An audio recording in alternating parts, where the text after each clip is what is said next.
Warren Vanderhill with the Center for Middletown Studies project on Muncie's faith communities.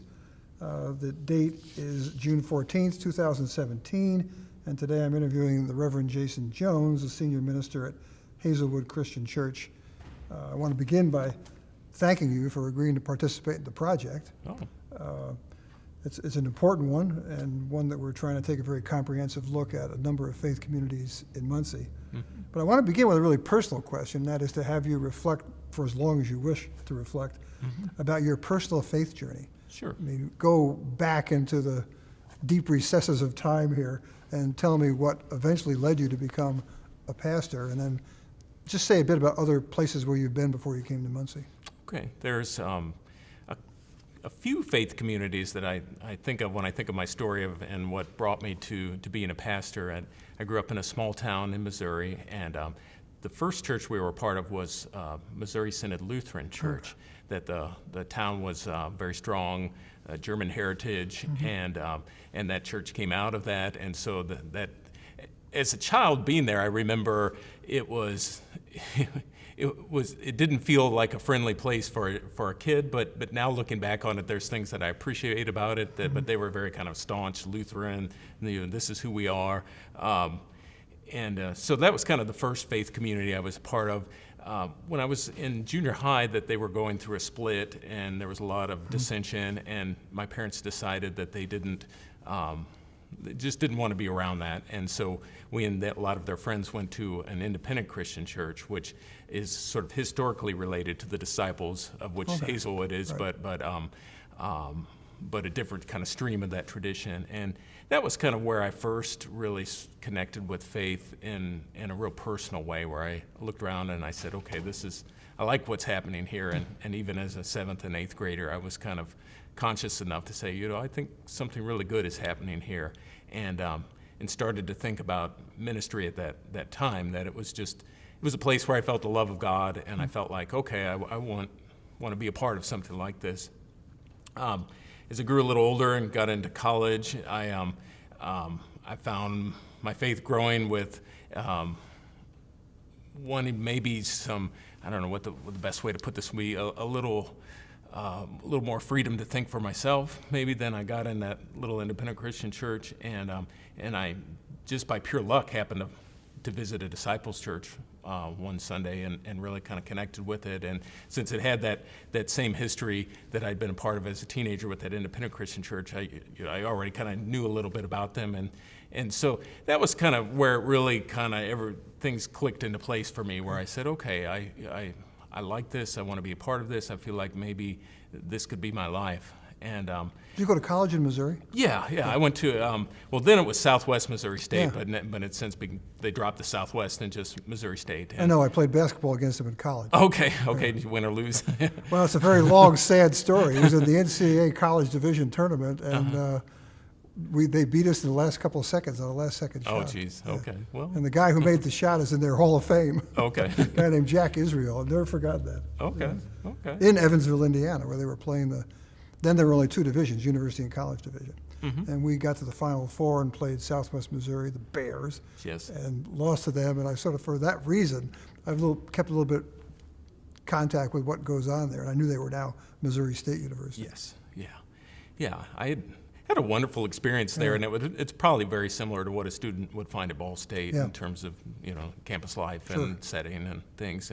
And I was a religious studies major there too, which kind of exposed me to kind of a wider field of religion than I'd gotten in that small town of Missouri. And so that was a time of intellectual growth and trying to fit that in with my faith. And the disciples seemed like a good place for me because I could ask some of those questions and a little more freedom.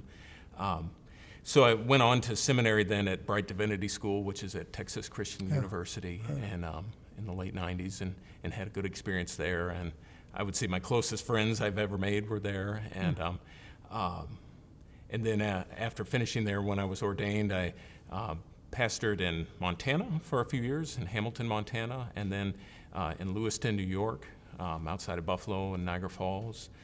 And then the last 10 years I was in Highland, Indiana, and Northwest Oh, okay, Indiana. So I've been a Hoosier now for Yeah. 11 years here. And How'd you happen to go to Montana? Was that just a pulpit that was open? Or? yeah, it was a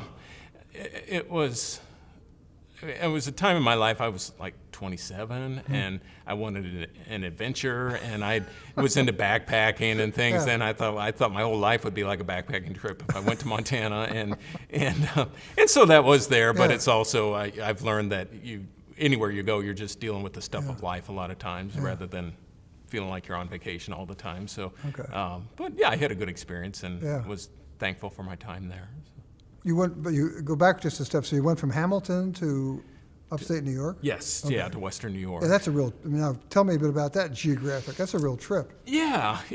I took a U-Haul truck all the way from Western Montana to Western New York, so that was quite a journey in itself. But it was a change. I think being in a very rural place in Montana, I wanted a place with maybe a little more population around me, and the difference, and it really surprised me, and maybe there's some parallels for the Western New York to Muncie, is that there was a lot of industry that's no longer there, so they're dealing with the changes in their communities there as well, and so it surprised me the just how depressed Western New York was once I finally was there, that I didn't really see coming, and so it's. I understand some of those dynamics that maybe Muncie's gone through just from being there. Yeah. What do you see as your main responsibilities here? Well, I guess kind of my main understanding of ministry is to represent the gospel and really breaking down that word to represent it to that in my life and my words and my teachings and my leadership, to continually point this community of faith back to the good news, I believe, about that God has come near in and through Jesus Christ. And so when it comes down to it, I feel like that's what I'm about here. Ministry, like any job, you get caught up in things where you sort of forget about maybe what you're really trying to do, but when I come back to what I'm doing here, I think that's what it's all about. How would you characterize what I'd call the condition of Hazelwood Church right now? Hazelwood Church is, they've come through a rough period, and a lot of that has to do with changes in Muncie and changes in the culture at large. That 40 or 50 years ago, this was one of the mega churches here in Muncie. The mainline churches were the mega churches, and it was a very populous, thriving kind of place. And things have changed. Muncie's changed. The American culture has changed, and so a lot of mainline churches, which we were talking about before the camera started, are kind of dealing with those questions of why it wasn't like it used to be. And so Hazelwood has gone through that they've had those changes, and it's not as big as it used to be. And then they had a time of with previous leadership that there was struggle, and there was some division there, and so they're healing up from that. Is guess what I would best say, that they've kind of gone through that time of woundedness, and now we're trying to heal up and just lower the anxiety level and then find a new future. So we're getting there, though, too. I've been here just a little over a year. When I got here, it felt like the anxiety level was at a 7 or 8. It feels like maybe a 3 or 4 now. We've kind of calmed it down. Yeah. We're not out of the woods, but we're at least not running around like the house is on fire anymore. Did you think that churches like Hazelwood can ever get back to the population in terms of membership that they once had? And I'm saying that as a member of First Presbyterian, which is sort of in the same boat. Sure. I always want to remain hopeful. Sure. I think the future won't look like the past in a lot of ways, and the future will probably be fewer people. Now, I always want to aim for the top and say, we're going to have all kinds. But I realize probably the trends in culture where there are fewer people connecting with religious communities, that's probably going to continue, would be my guess. And so So churches, by and large, are going to be smaller than they were. It doesn't mean any less significant or Right. less effective, but in terms of, numbers of people, there'll probably be fewer. And so part of that is to negotiate to say, okay, we're going forward, but it will be with fewer people probably. Yeah. As a young pastor, as you look back from a historical perspective, why do you think that the mainline churches have lost so many members in the last few decades? I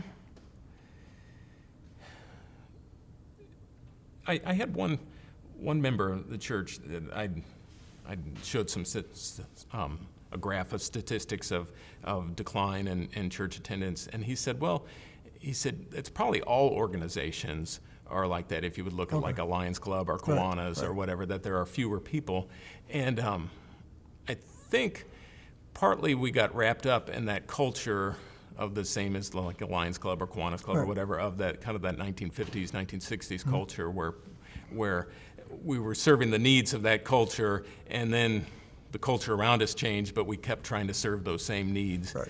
And so I feel like maybe mainline churches focused back on that time so much, and when there were fewer people from that time, they got fewer numbers, and maybe a person, a young adult coming to a congregation is the needs that they have different sets of needs than maybe there were a generation or two ago. So society has changed a lot. The Yeah. culture has changed a lot. Yeah. How do you account then, as you look far afield, to the great appeal of what are now called the mega churches, the churches with more than 2,000 members on a regular basis? Right. That's a good question. I was on sabbatical 3 summers ago, and part of that is I'd never had a chance to visit a lot of these places, and so I thought, well, I'm going to just see what it is and what's going on there, and so I visited some of the biggest congregations in the country, and just to kind of see what that was, and I don't know if I completely understand it yet, because when I went there, I thought if I was just a person looking for a church, this would not appeal to me. Okay. Was my response to it.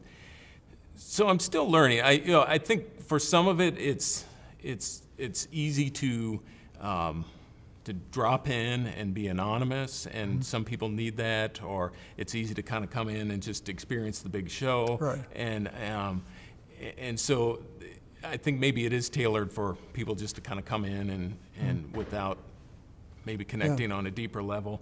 I don't know if I have an answer for that yet. I don't. Just after experiencing it for a summer, I thought to myself, I don't think this is going to last. And I could be wrong, but I just got the sense, like, I went to Rick Warren's church, Saddleback, in California, and I was driving in and seeing the big buildings, and I thought immediately of mainline churches that built big buildings in the 50s and 60s, and they can't maintain them anymore. Hazelwood is kind of like that. And I thought, I wonder if in 30, 40 years, that's going to be the case here, that they're not going to, the culture will have changed again, and will they be able to maintain this? And so that could all be just sour grapes from someone like me, where I see that they've got numbers and we're struggling. But I don't like, back to your original question though. I'm not really completely sure what it is that has made them successful over the last 20 years or so. Do you think the music has a lot to do with it? Some. Okay. Some, yeah. I mean, that's could be part of it, that I think people may connect with music that sounds more like what you would hear on pop radio than a more challenging traditional hymn, where that's so that's I think that's one piece of the puzzle. Yeah. Well, I say that because one of the interesting things about the parts of this study that I've done is that you have mainline denominations that have tried mightily to cross this bridge, appealing to a younger, I guess I'd say more music-oriented group.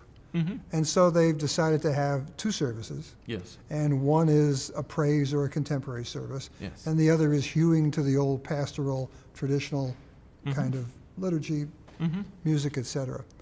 And I, as I get toward the end of the 50 interviews I'm doing on this project, it's pretty apparent to me that what those churches have done is create two congregations. Yes. So you have a congregation that comes to the praise service that no longer has much interest in going to the traditional, and vice versa. Right. Some of it's age, but not all of it. Mm-hmm. But there, a lot of it's based on the music. Mm-hmm. I mean, they want to come in and look up at the screen and Right. not pick the hymn book out of the pew holder. Right. So I mean, I guess I'm bouncing this off you as a younger pastor who is part of a generation where this music and approach to worship Mm-hmm. may have more appeal, when here, visiting your church, you've tried to blend the two, Sure. to hang on to a traditional anthem in the balcony with a choir, Sure. and yet have a contemporary praise band up front. Sure. Yeah, and that was, Hazelwood did try that approach of having two separate services, and that ended, I don't know, 3 years ago or Right. so. And so they tried to put the two together. Right. And that was what you were saying, that was kind of a byproduct, that there was two groups that maybe didn't know one Yeah. another as well. And when the contemporary service got smaller, they decided to move the two together. We're still working through that. Yeah. You know, it's when you say the music, I struggle with that, because I find some younger people that come and say, yeah, we want that, and then I find some younger people that say, no, I don't. I like hymns and things. So it's to me, it's not as much generational, but maybe different cultures that connect with one or the other. Yeah. Aside from membership, what do you see as you look to the future as the main challenges facing Hazelwood? Main challenges. I think as I thought about this before today, I thought the challenges we have here are maybe the same challenges that Muncie has. Okay. That it seems like Muncie has an industrial past, and that's mostly gone. Right. And to try to learn a new future, to say, okay, that was good, but now we need to find a new path forward. Mm-hmm. And I think that this church that's the case. That they had a very good past, a very vibrant past, but things have changed, and now to kind of say, okay, what is our future? What does it mean for us to be here going forward? Right. And so that's the main challenge, I think, is to kind of to learn a new story, maybe, or to find a new path forward, honoring the past, but also recognizing, okay, we need a new path forward. You think it's fair to say that churches like Hazelwood, First Presbyterian, First Baptist, the Methodist churches, High Street, are trying to reinvent themselves in a kind of different cultural, social setting? I do. Yeah, and I thought of, there's a verse in one of the Psalms that comes out of the Babylonian exile when the people were taken away from their homes, Right. and asked the question, how can we sing the Lord's song in a strange land? Right. And I think mainline churches are dealing with that. How can we sing the Lord's song now in a land that's strange to us? Mm-hmm. It's not the land that's familiar anymore. And so I think you can see that happens in Scripture, that Right. God's people kind of reinvent themselves and say, okay, this is how we're going to be who we are in this different place. And so I think that's a good way to say it, is we have to honor the past, but also find a new future. So reinventing is not a bad word, I think. Okay. What role, if any, do you see for Hazelwood in the wider Muncie community? Mm-hmm. Well, I think we're learning that right now. We have ministries that connect with the community, and like our preschool, where Right. most people who are part of the preschool aren't a part of the congregation, the families now. We have ways that we reach out. We're starting a process called Holy Conversations, where it asks the question, asks three questions. Who are we, who has God called us to be, and who is our neighbor? And I think as we answer that who is our neighbor question, we'll be able to answer that a little better, to say, okay, what do we offer to our neighbors here? As we are now, I think it's a place, a community. I think the thing we offer the most is a community where people are loved and where God is loved, and people find a meaning and a sense of a place of home when they find that. So I think that maybe the community who we are as a community is maybe the deepest gift. Just being who we are, and with an open door and an open welcome. That community that I experienced as a young teen, where I said, okay, I want to be a part of this. I think maybe that's the gift that we have to give going forward. And but time will tell, I think, as we answer that question. This may be a little unfair to ask somebody who's only been here a short period of time, but you're obviously aware that in the last few decades, Muncie has experienced considerable economic and social dislocation. Do you know of any specific ways in which that economic and social change has impacted people in the church? Or maybe the church in a larger context? Sure. I don't know if Hazelwood was ever a congregation that was really strong with working class people. I could be wrong, but as I hear the stories, that doesn't sound to me like this was who that church was. Right. But there were people that maybe had management positions and things. I've discovered that in this study. Yeah. You pulled middle managers out of here. They didn't lose their jobs. Right. They were transferred somewhere else. Right. Yeah. Right. One previous pastor here who's still around, retired, he told me that there were so much, like community boards and things, that there were so many leaders that were just taken away. Yeah. And I think that was probably true around here as well, that a lot of people who offered leadership are not here anymore. Yeah. And so I think that's probably the way that's affected us more than anything. How is Hazelwood right now, or maybe plans for the future, involved in what I call the economic and social life of the community? And I'm looking, I guess, more specifically for either current outreach programs or ones you might have on the drawing board or that you're discussing. Sure. Probably the main thing that we do now, and it seems inadequate when I express it now, is financial contributions to organizations that are serving in the community. And as I say that now, it seems like that's not enough. It's one thing to throw money at a problem. Right. It's another thing to know your neighbor. Yeah. And I think if we're going to be able to honestly address some of the problems Muncie has, it won't be just in money given. I mean, money is great, and organizations need it, but I think it also requires our presence, our connection, our relationships, and so I'm not completely sure how to answer that yet, but I think that's, if we are to be more involved, that will be the answer. How about your location? Because again, with First Presbyterian, College Avenue, you're really considered by many to be a kind of campus church. Has there been a tradition of reaching into the campus community, and is that something you plan to continue? There was a tradition a few decades ago of a very active, large college fellowship here, and one person told me what killed that was when the dining halls started serving. I don't know if it was on the weekends that they didn't serve before, and they used to serve meals for college students. Right. And he said when that changed, that drew away a lot of it.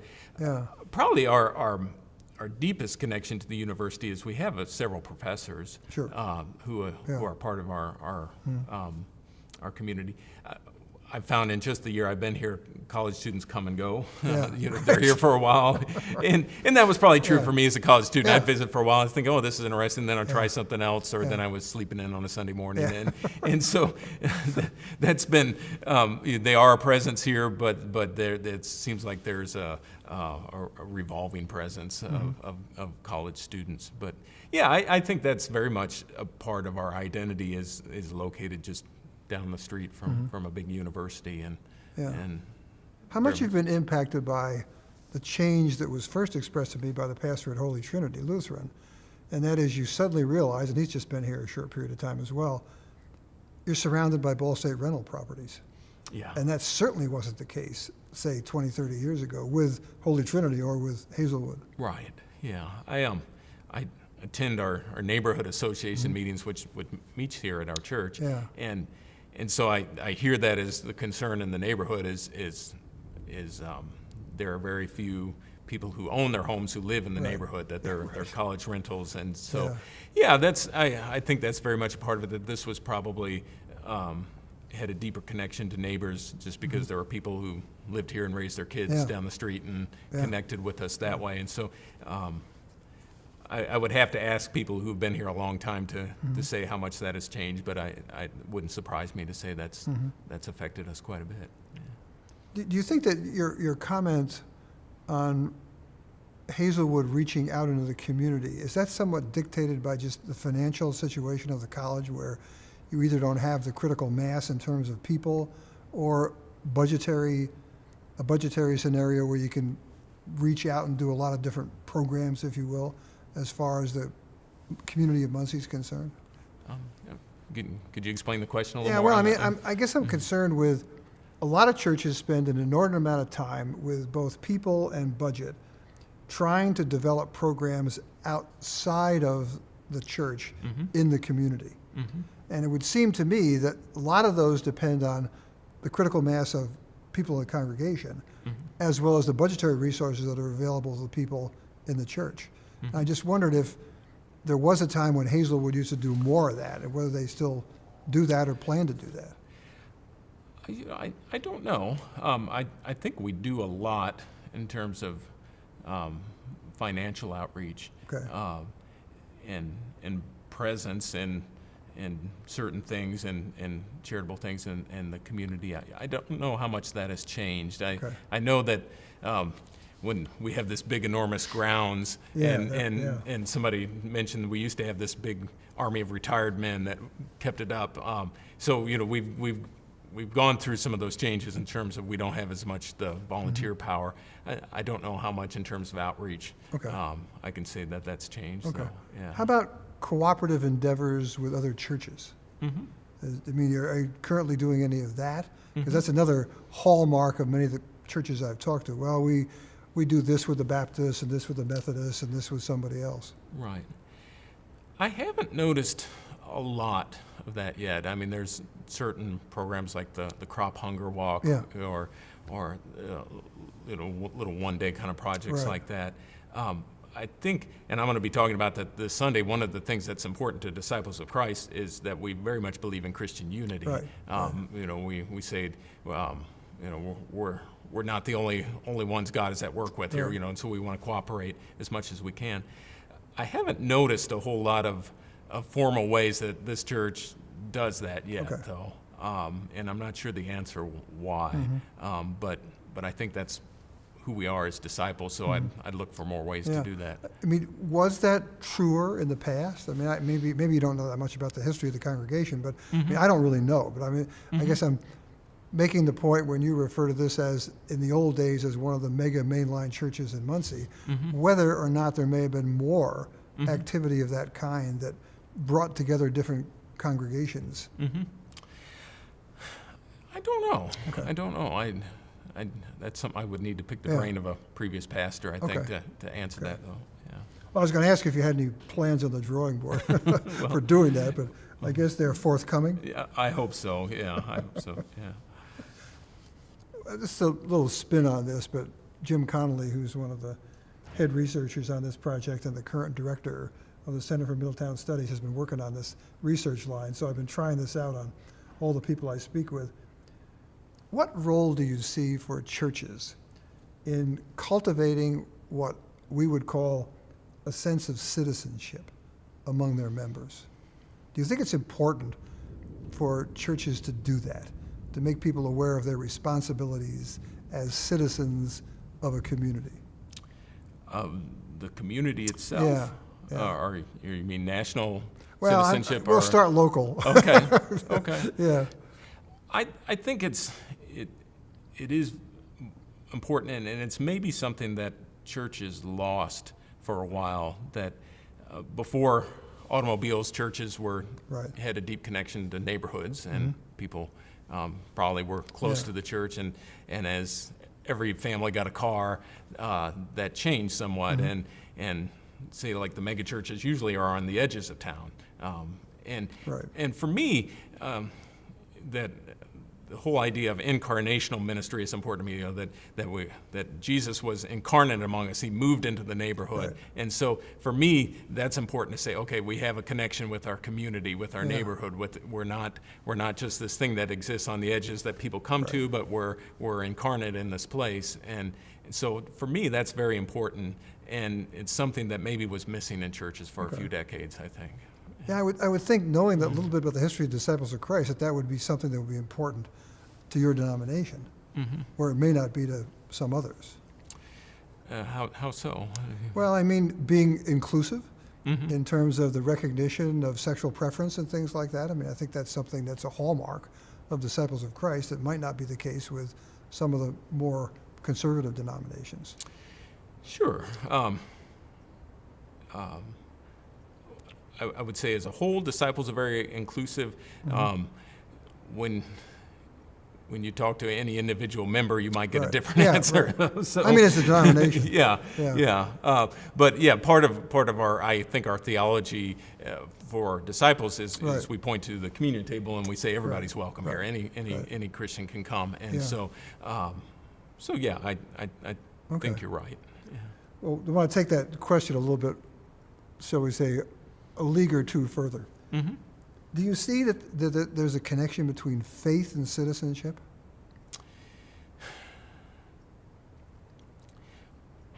Well, for me, in my understanding of what it is to be a Christian, I think so, in the Okay. sense of loving your neighbor, Yeah. whether that neighbor is near or far. Okay. But I think one does not have to be a faithful person to be a good citizen, though, Okay. too. So, but yeah, for me as a Christian, to understand, okay, you to love your neighbor is kind of central, and so Okay. so that's how that's. Is that a Connect- personal view on your part, or do you think that would be an illustration of people who are part of the Disciples of Christ as a denominational position? I hope it's representative of Okay. disciples. Part of being disciple is you can think for Yeah. yourself, though, and somebody Right. that might not be their thing, though. Yeah. Yeah. Well, those are all the formal questions I have, but at the end of my interviews, I always give my folks I'm talking to an opportunity to add anything they might like to about you, the community, any sort of final reflections that you might like to make. Yeah. Well, I guess I would say I'm happy to be here. I think Muncie has a lot going for it, and maybe Muncie doesn't even see that, but the Muncie offers a lot, I think, for a smaller city, and a lot of that is just the gift of the university's presence. That there's a whole lot that's really good here, and I think the community can find a new story, Okay. and were it not for the university or the hospital, I think it might be a sad story. But Well, no, I agree with you, because I think you know, it's like being a member of First Presbyterian or College Avenue. You find yourself, and I never thought this would be true when I came here in the late 1960s to join the history faculty at Ball State, that by far the two largest employers in the community would be just down the street, yes, the university and the, well, now IU statewide hospital complex. But the atypicality of that, if someone had said that to me in an overwhelmingly blue-collar union town where there were thousands and thousands of well-paying middle-class jobs when I first came here, and people would say to me, well, you know, this is really a union town, but it's got good leadership. Oh, it's got a university and a hospital.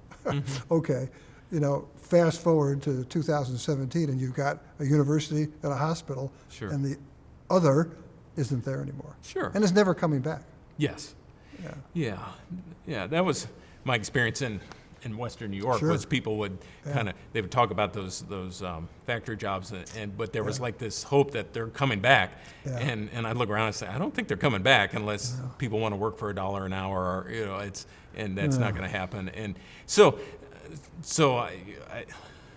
I think if Muncie can claim, okay, who it is now, and to say, hey, we've got these wonderfully great resources that are here and will provide a future for us, I think that's the path forward for the community, and claiming those good things that are here now that are different than the past is the way forward. This is a silly question and doesn't have anything to do really with this project, but it has to do with your history.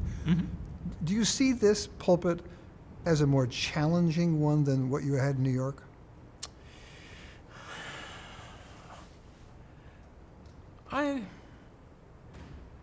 I don't know. The church I pastored in New York was a smaller congregation, so there was just different dynamics. Yeah. I would say less challenging as I think back on that time. That was a tough time professionally for me. Yeah. That was hard work. Yeah. And it is here. I mean, we're dealing with changes and challenges, but it doesn't seem as intense as that time. I say that as somebody who grew up in New York City and looks at the western part of New York as a lost cause. I mean, economically, because there have been so many difficulties up there. Yeah. Right. Yeah, but it's the same there as here, that they've got a lot going for it if they can see it. That they've got all the waterfront, two Great Lakes and Niagara Falls, and there's universities and there's culture there. You know, if they claim it, but if they continue to harken back to the past, you know, then I don't think they'll find a way forward. But so yeah, the community dynamics are very similar, though. That I'm familiar with. With that. Yeah. Well, thank you very much for your time. Oh, my pleasure. I really appreciate it. Yeah, I appreciate you being here. It here. added a very good perspective to our study. Okay, thank you. Thank you.